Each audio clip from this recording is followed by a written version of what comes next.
اللہ تعالیٰ عنہ پاگل تھا اور کسی ظالم نے آج تک نہیں کہا. اور یہ بات جو ہے اس کو بیان نہیں کیا کہ کوفہ بلانے والے تھے کون. امام حسین رضی اللہ بچہ تھا جو لوگوں کے بلانے پر چلا گیا, جو اٹھتا کہ کوفہ والوں نے بلایا اور بعد میں انہوں نے پورا نہیں کیا. ظالموں شرم کرو, وہ بلانے والا وہ جو امیر معاویہ رضی اللہ اس کے پاسند بھی نہیں. حضرت سلیمان بن سرد رضی اللہ کو کہتے ہو کہ جھوٹا تھا. 5 آدمی ہیں جنہوں نے پہلا خط لکھا اور اپنے گھر میں جس نے دعوت دی لوگوں کو بلایا کہ اللہ نے ایک طاغوت سے ہماری جان چھڑائی اور ایک دوسرا ظالم مسلط ہو گیا, آؤ حسین کو کھڑا کرو اور اس کا ساتھ دو, ان ظالموں سے جان چھڑائی. وہ خط پڑھو اس کا صحابی کا, امیر معاویہ رضی اللہ کا پتہ لگے کہ وہ صحابی کیا سمجھتے تھے کہ ایک طاغیہ اور طاغوت مرا اور ایک اور مسلط ہو گیا ہماری گردنوں پر. حضرت سلیمان بن سرد خزائی. اور بعد میں اس نے کیسے نبھایا, اگر اور توفیق نہیں تو البدایہ والنہایہ امام ابن کثیر کی اٹھا کر دیکھ لو, اس کی شہادت کا واقعہ پڑھو کہ کس طرح اس نے ان ظالموں سے بدلہ لینے کے لیے بعد میں پھر لوگوں کو جمع کیا کہ ہم وقتی طور پر ٹھیک ہے دب گئے. عبید اللہ ابن زیاد نے دھوکے سے شہر پر قبضہ کر لیا, کرفیو نافذ کر دیا, ہمارے لیڈر گرفتار کر لیے, ہم مدد نہیں کر سکے امام حسین رضی کی.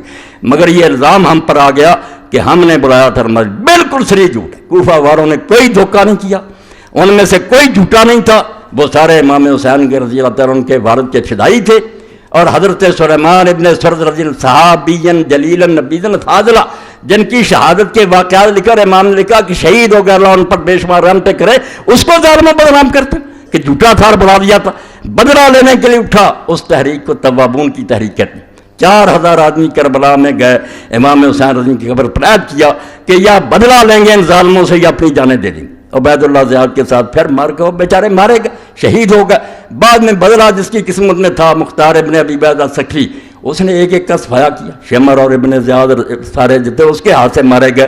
مگر یہ حضرت سلیمان ابن سرد اور ان کے ساتھی جتنے بلانے والے تھے یہ عین الوردہ کے مقام پر شہید ہوئے. اپنی جانیں انہوں نے دے دی, اپنا وعدہ نبھا دیا. تو جھوٹ اتنا پھیلایا گیا کہ جس کا جی چاہتا وہ کہانی چھوٹی سی بیان کر دیتا.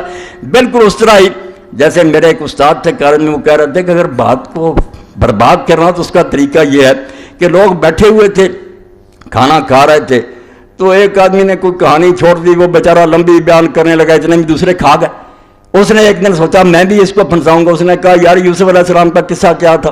اب قصہ تو اتنا لمبا قرآن مجید میں اتنا لمبا آیا, مگر اس نے چالاک تھا. اس نے کہا پسرے بود پسرے داشت گم کر دو بعد یاد. اور بات تو اتنی, ایک باپ تھا, اس کا بیٹا تھا, وہ گم ہو گیا, مل گیا. بس قصہ ختم ہو گیا کہ حسین رضی اللہ کو کوفیوں نے بلایا, دھوکہ کیا, یہ بعد میں منتیں ترلے کرتے رہے, مارے گئے. ظالموں, اللہ کی کروڑ لعنت ہے جھوٹوں پر. حسین رضی اللہ کی وہ شہادت جس کے بارے میں اللہ کے رسول جب بات ہی اللہ کی طرف سے بتلائی گئی اس وقت روئے, تمہیں یہ حدیثیں نہیں یاد آتی.